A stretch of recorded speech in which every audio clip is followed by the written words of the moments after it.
Hello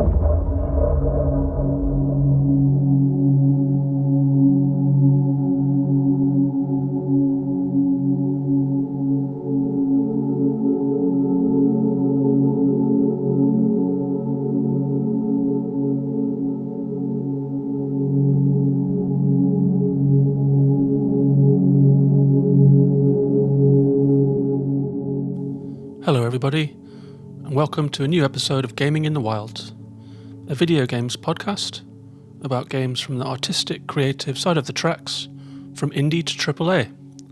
My name's John, I'm your host. I'm speaking to you from a very dark, autumnal Reykjavik, Iceland. Autumn in Iceland is almost a non-existent season. We had some beautiful orange leaves on the trees for probably about 3 or 4 days, and then there was a windstorm that blew all of the leaves off the trees in the night, and so autumn felt kind of over as soon as it had begun, as usual out here. So now we have all of the kind of skeletal black trees and none of that beautiful autumn foliage, but I hope that wherever you are, autumn is in full swing. When I used to live in London, I lived by an ancient wood forest called Queenswood, and this was my absolute favourite time of the year to go out walking, so I miss that. There aren't that many trees out here in Iceland. It's a famously bleak and barren kind of landscape, windswept, so what trees there are don't get very tall, and they tend to be a bit skinny shivering trees ready for the winter. And the game that I'm going to talk about today is actually quite bleak as well. It's a 2016 game by Playdead Studios out of Copenhagen, who you might know from Limbo, the game that they made first in 2010. It was a big, kind of a viral hit actually. I even remember Limbo from my gaming hiatus. I remember Limbo, seeing screenshots of it and hearing people talk about it, and I actually played it on an iPad before I had bought a Switch and when I didn't own any game consoles at all. So it's actually a rare example of one of the games that I played during my time without a gaming setup. And I played Limbo right through to the end and was a little transfixed by it and very, very addicted to it. And so I've been meaning to play Inside for quite a while. I think I picked it up in a sale when it was just a $5 or something on a PS4. And because it's been out for so long now, it's the kind of game that is regularly on sale. So if you like the sound of the game from this podcast, then you can probably pick it up for a bargain price if you just stick it on your wish list and keep an eye out for it. It is a game that is a mystery game to some degree, but I'm going to try and keep the podcast spoiler-free for as long as I can anyway, so if you haven't played it, you can listen to at least the first half of this podcast to get an idea about the game and whether you might want to pick it up. But depending on how this chat goes, I might have a little spoiler break to talk about some of the plot developments and late game twists. So listen out for the spoiler break if you think you might want to play this game later. I've also been playing a little bit of Red Dead Redemption 2, and I've been reviewing a couple of games for Switch Indie Fix. I've got Falcon Age, I've got I Am Dead, and so I'll run through my initial thoughts on those games towards the end of the show, after the main event, the featured game. So let's dive right into it and talk about Inside.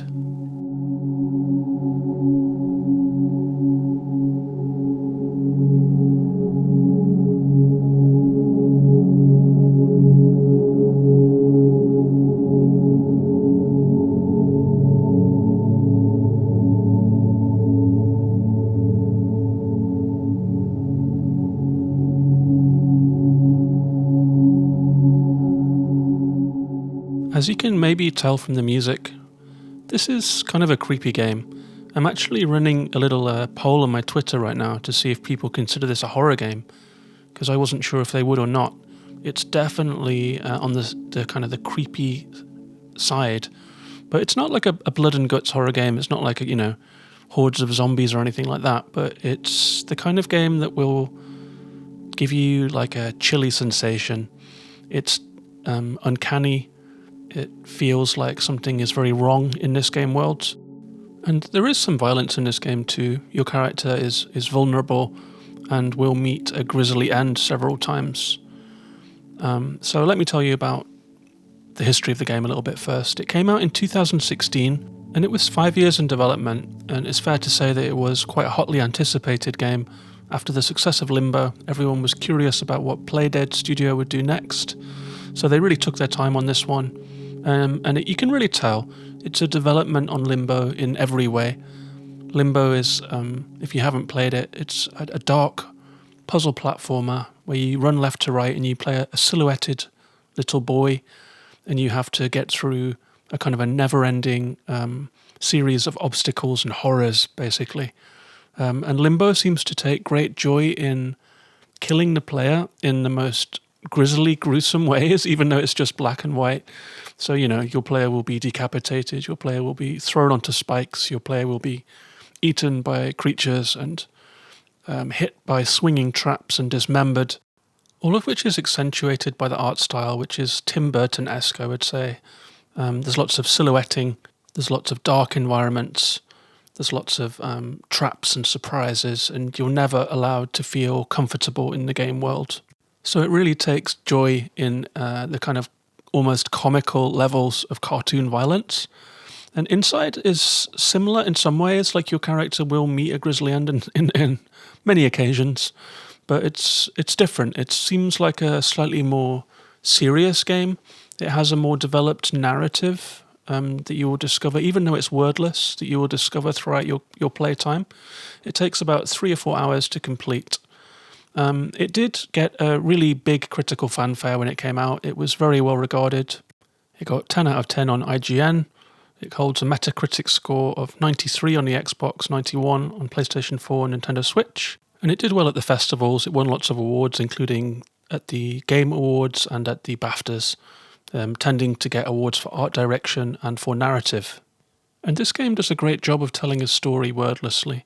It begins when a boy in a red sweater, faceless, kind of small on the screen, he kind of emerges from some trees onto a plain at night. And that's when we get control of him. He just drops down and there he is. And we start running from left to right. And that's the whole game. It's one continuous shot. And it is a shot, actually. It feels like a piece of cinematography. The camera follows the boy from left to right and speeds up when he speeds up, slows down when he slows down. And it has a slight wobble to it, so it does feel like a camera following the boy. You can just imagine a film crew behind the camera. Like, it's cinematic. And the game tells its story through environment, and it tells its story through showing and not telling. So it shows you so many different elements that you have to piece together yourself. There is a building sense of foreboding. When you first start out in the forest, you run between tree trunks, and I noticed straight away that there is a lot of depth to this game visually. There are tree trunks that swing through the foreground, and there are kind of perspective tricks, and the game seems to fade into the distance. You can see quite a long way. You can, for example, see behind you that there is a road and there is a car kind of patrolling this road, and you can see the headlights, and you instinctively get a sense of tension right from that beginning. You feel like you're being hunted. You feel like you should avoid the light. You're kind of creeping along. And if the car comes around the corner and catches you in the headlights, then a masked, silhouetted figure emerges and chases down the boy. And it feels kind of inevitable that you're going to be caught first time, and the guy kind of thrusts you down onto the ground and smothers you. And it's kind of horrifying. And this game does a great job of making you feel like you are constantly having a very close escape. So to escape from that first encounter when the guy comes at you, you have to, a second that he comes out of the car, you have to run at full speed. You have to jump over some little tree roots that are sticking up from the ground, otherwise you trip and fall and die, or are caught and killed rather. And you have to evade the chase and jump down a little waterfall. And the guy stops chasing you at that point, but it feels like a skin of your teeth escape. And these encounters do result in some trial by error gameplay, so you have to basically learn the sequence of events. It did come in for some criticism for that. That's one of the few aspects of the game that was critiqued in the media, that you have to die to learn a lot of the time. But as someone that's not a big fan of that gameplay style, I think the aesthetic offering of this game was so engrossing. I actually didn't mind that much that I had to learn. I mean, I rolled my eyes a few times when I kind of died for the third time once I knew what I had to do. but being caught and killed and then having to do it again didn't annoy me too much in this one. And it did engender a sense of peril in the game. You feel like you're really sneaking, you're escaping, you're avoiding, and you are being looked for. You know, as you come through the forest, you'll dive into some water and there's a searchlight strafing the waves, and you have to kind of dive beneath the water and swim beyond the searchlight to escape.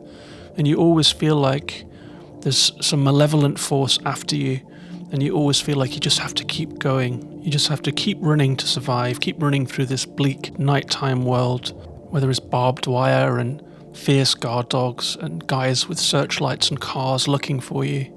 And it's not clear why you are there, it's not clear where you're trying to get to or from, but the sense of danger is very real, and the motivation to just keep going and to run for your life is very real too.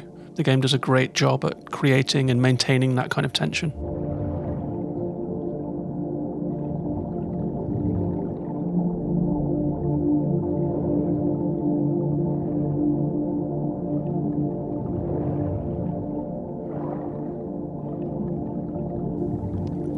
And the gameplay is pretty simple, really. You run left to right, you can jump, you can manipulate objects, and I believe that is pretty much it. There are a few mechanics that come into the game later on as things develop, but the controls pretty much stay the same.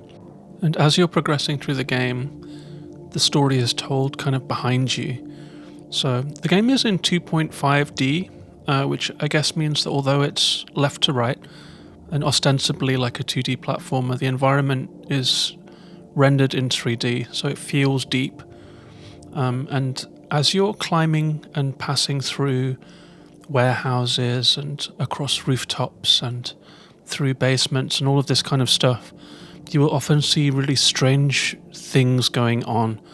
Like, I won't talk past the second area of the game. I think there's like 10 or 15 different areas. But after you've escaped from the forest environment where you're being chased by these guys, you'll kind of come to a farm. And as you're coming through the farm, things start to get a little weird. Like, you'll see a big pile of dead pigs, and you're not sure why. It's just kind of, it's weird. And as you progress, there'll be like a factory with some mysterious things happening in the background. Definitely very wrong. And you'll progress through lots of different areas, all of which have weird shit going on in them in a kind of an escalating scope. And each aspect feels like a piece of a puzzle that you, the player, have to put together. It could be considered that they are just colour, and that it's all about creating an atmosphere. But, if you check out the Reddit board on this game, or if you check out YouTube and see what people are saying about this game, it's the kind of game that has resulted in lots and lots of theories about what's actually happening, what the plot is, who you are, where you're going, and all this kind of stuff. So it's a game that's full of questions. It's hard to say whether the developers of this game have got like a giant flowchart of all of the different facets of gameplay and environment and what they all mean and how they interlink, whether or not it's basically a fully fleshed out world, or whether or not it's a lot of it is there for colour to creep you out. It is kind of up to you how much you want to analyse the elements that you find and the scenes that you pass through, and all of the different kind of technologies and things that seem to be happening and are at play in the inside game worlds. But suffice to say that it's more than enough to keep you interested as a player, that's for sure. I was really quite in awe of what they managed to do in this game, considering the minimalism of the graphics. It's mostly dark grey, single source of light. There's a lot of dramatic lighting in the game. The sprites and characters are minimally done, but it manages to create such a strong sense of place and a strong sense of atmosphere. And that's a lot to do with the sound design as well, I would say. It's not often that you really notice the sound design in a game, and that doesn't mean just the music. The music is great, it's atmospheric, but the sounds of these places is really memorable, and it adds a real kind of physicality to the look of the landscape. Like, when you're outside, you can hear this kind of hiss in the background as if, like distant traffic or wind. And when you come into large halls, there'll be like a certain change to the sound quality that makes you feel like you're in a large echoing space where there is, enough low-level sound to create this kind of hiss and hum of the space. And as you come through some sort of derelict places, there is a little creak and rustle, and all of this kind of thing really adds an awful lot to the game. As well as the animation, actually, I think like the character animation is really stunning on the main character. It's a little bit like Prince of Persia. It looks like rotoscoping, where they draw over film footage to get this kind of very realistic animation style. I'm not sure if it actually is rotoscoped, but the main character, the boy, he stumbles, and the way that he runs has got a lot of personality. He has a lot of physical personality. And also, like when he comes out of water, he'll kind of gasp for breath. And if you climb, he'll kind of, drag himself up. You really feel that he's kind of going through it physically as you move through the game. And that does help too to create a sense of connection with the main character of the game.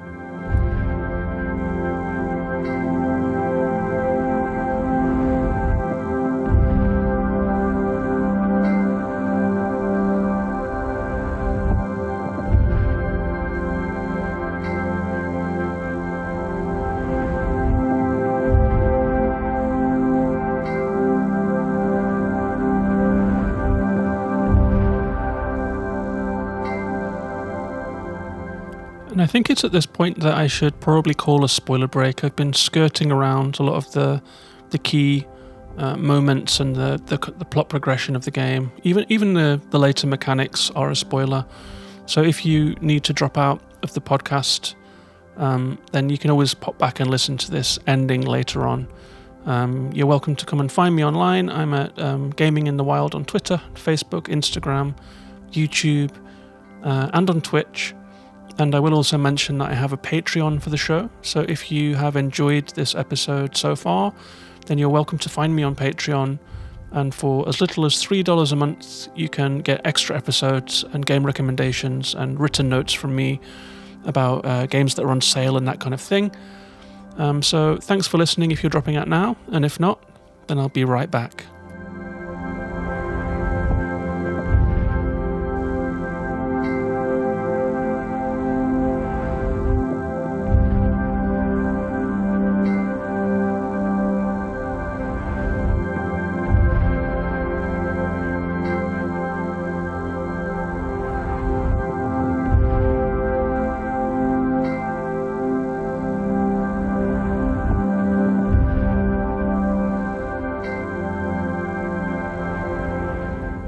So the things that I've been skirting around so far are that, when you're in the farm area, which is the second area after the forest, you encounter these pigs, you find a heap of carcasses, but you also find a living pig that seems to be kind of crazed, and it freaks out and chases you, and eventually I think that you lead it into something and it bumps into something and collapses. You have to drag it across the floor. It's kind of horrifying, and climb onto its body to climb out of the farm. And you will climb into a factory where things are getting even more strange. The pig has like a kind of a white worm that you have to pull out of its head, which is like a little bit of a callback to Limbo, when there is like a parasite that infects and seems to control people. And that becomes more explicit as we progress through the game. In the factory area, we find a mind control helmet that is attached to like an electrical line, so you can wear it, but you can't move with it on. When you put it on, you can control these kind of vessels. They're like, I think they're referred to in the game literature as husks. I'm never quite sure how this game lore arises, where we know what to name things, but I've seen these guys referred to as husks. And you put on the mind control helmet and you use the husks to walk left and right and to stand on switches and to help you through the environment. And this becomes like a big mechanic of the late game, of the mid to late game. So we have some pigs that have sort of parasites in them that seem to control or enrage the pigs. And then we have these mind control helmets and these human-like vessels. They're not quite human. They're kind of less than human forms. humanoid forms. And so the idea of control, of mind control, is going to become central to the game, especially the further on that we get through it. Because as we progress further and deeper into this strange world of Inside, we find that we're moving through a kind of a military installation where there is a huge sonic boom weapon being used, and we have to creep past cover and run across open spaces, because if we're hit by the sonic boom, then the boy will just explode disgustingly towards the camera. There's a kind of, like a jammy kind of mess of his former body. And we'll descend into the depths section that's called the depths, where we'll take a submarine down into an underwater area. And there is another kind of humanoid form down there that seems to have been experimented on. It breathes water and chases you in the most horrifying sequence of the game, the most creepy section of the game. And eventually we come through all of this horrible, disastrous kind of military industrial area, and we arrive in a lab. And it's kind of a surprise to get to the lab, because when we get there, it's like an office building. It's peopled, there are staff, there are guys with white coats moving around, crates full of the humanoid figures that we've seen in the factory. And we move through the lab, and by the time we get to the lab, we actually see another boy who is in company of a scientist, presumably his dad or something, like holding his hand. So we see another kid in the game. We know that this is like an area where kids are allowed. It's like a workplace, lots of desks and computers and things going on. But we get to the end of the lab where there is something seems to be taking place. We find a smoking ashtray. We find some spinning desk chairs. So it's like an area that's recently been peopled, and everyone has kind of gone to look at something. And we find them crowded around a big tank, looking into the tank, craning their necks to see inside the tank. And we don't know what's in there. But for some reason, our character keeps moving forward past this area. And all the time we've been thinking that we're trying to escape, but then we realize that we seem to be trying to get further inside. And we climb through some rafters down to the bottom of the tank, and then we swim inside this tank. And this is a big plot twist in the game. So if you're still listening past the spoiler break and have any intention, like the last segment of the game is really eye-opening, and I advise you to go and play it.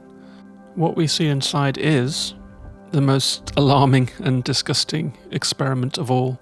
There is a huge fleshy blob floating in liquid with human limbs sticking out of it on all sides. And for some reason, the controls that we get are to pull the plugs out of it.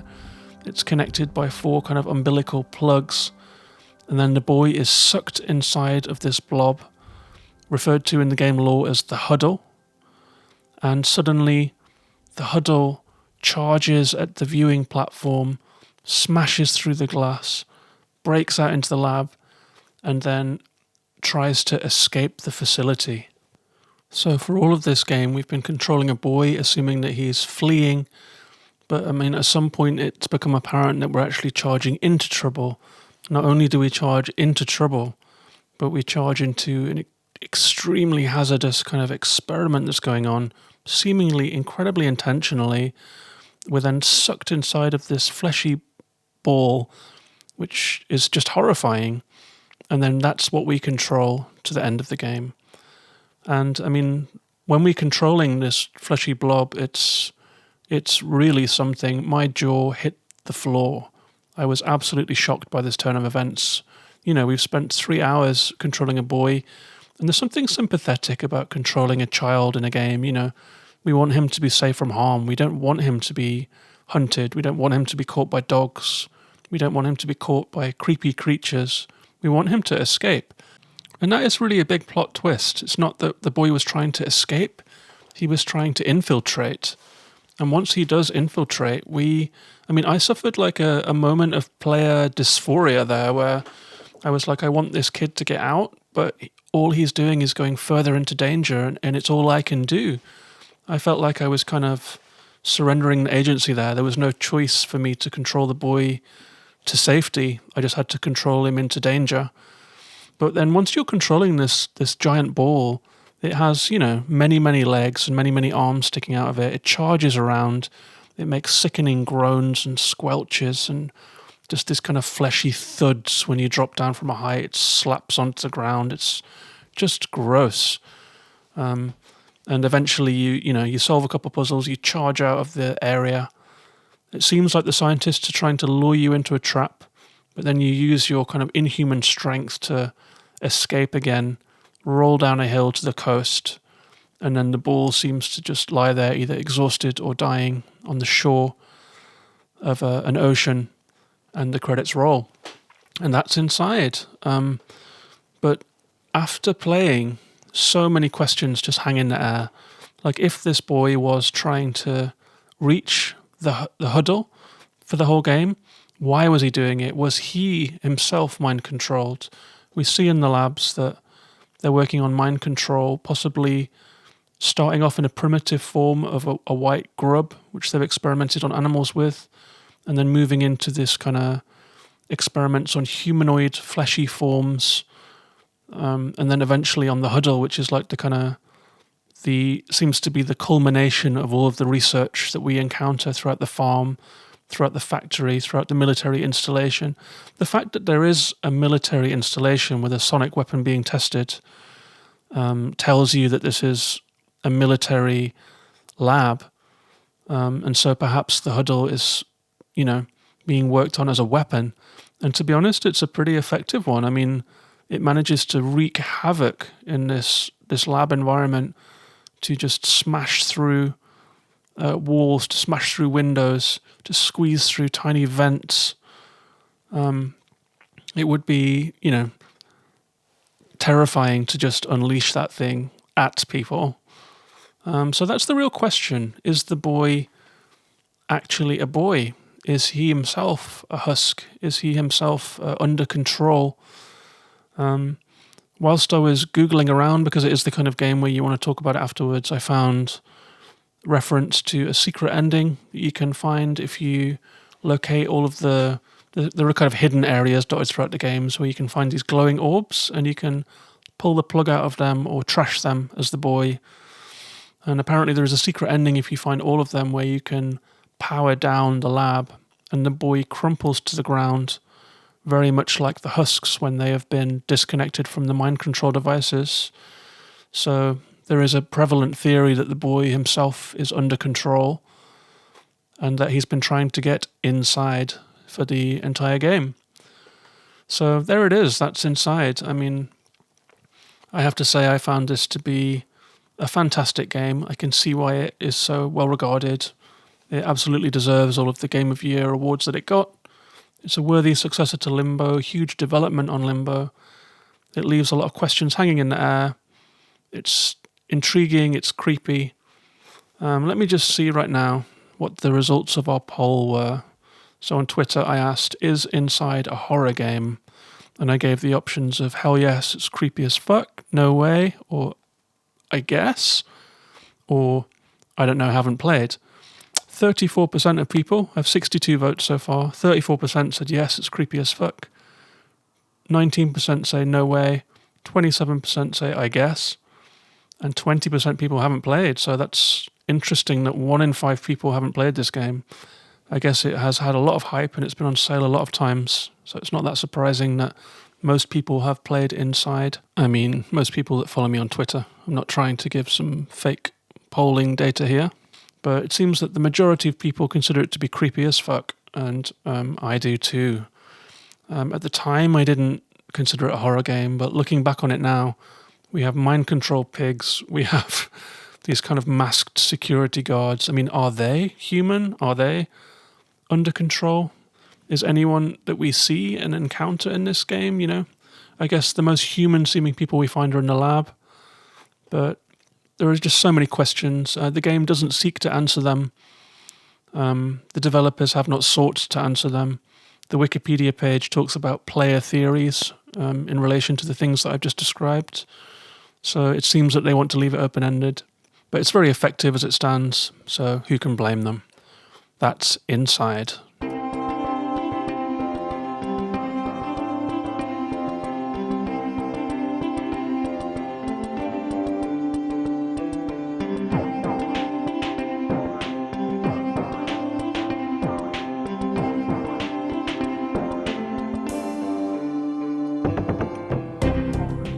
So I had a lot of fun playing Inside. It's a game that I would recommend playing in a single sitting. I really like single sitting games. You know, it's like any game that's kind of between 1 and maybe 3 or 4 hours. Just makes for a great kind of capsule experience, much like kind of, you know, movie length. Or it's nice to sometimes have games that don't take, you know, 130 hours to get through or whatever.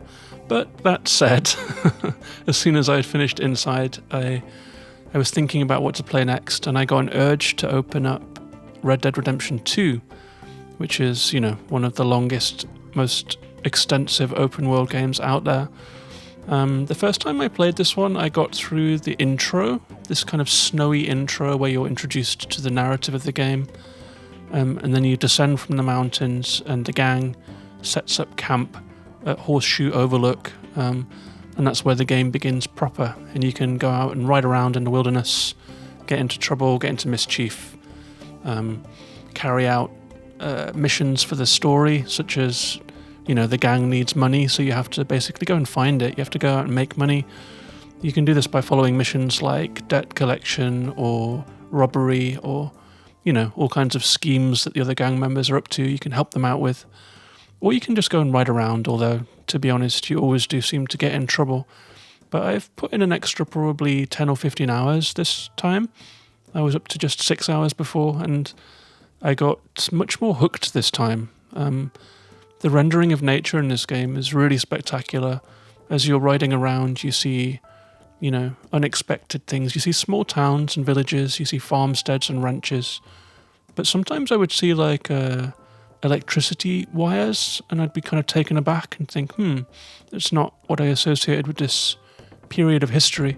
But I guess that Red Dead Redemption is based at a time when the West was getting less wild, and it's kind of the gang that you're in is kind of being run out of existence, really. You know, there's more police, there's more infrastructure, there's kind of less opportunity for their kind of life.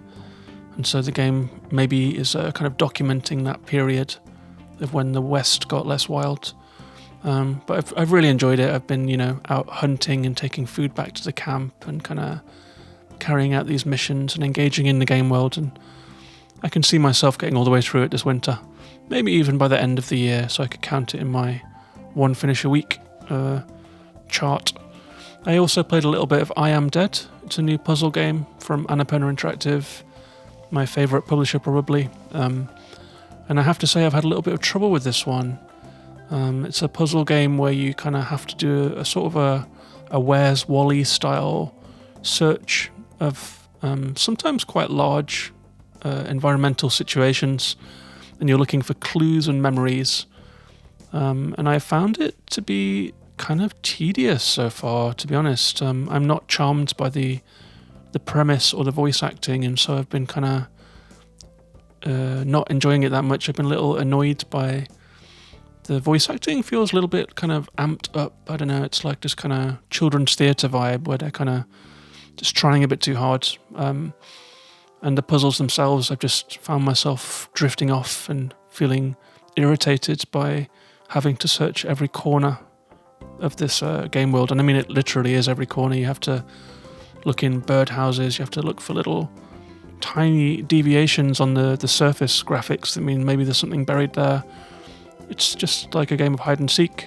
I would say it's like the worst aspects of point and click adventures, where you have to look for the tiny thing. So I'm not into that one so far. I've also been playing a little bit of Falcon Age. Both of those last games I'll be reviewing for Switch Indie Fix at some point. Falcon Age, I just tried out the tutorial. It's cool. It's a first-person game where you are in a sort of sci-fi dystopia, but you befriend a baby falcon, and you kind of feed it and nurse it and befriend it. And I assume that as the gameplay progresses, There's going to be a lot of using the Falcon to solve puzzles and so forth. So look out for those reviews on Switch Indie Fix.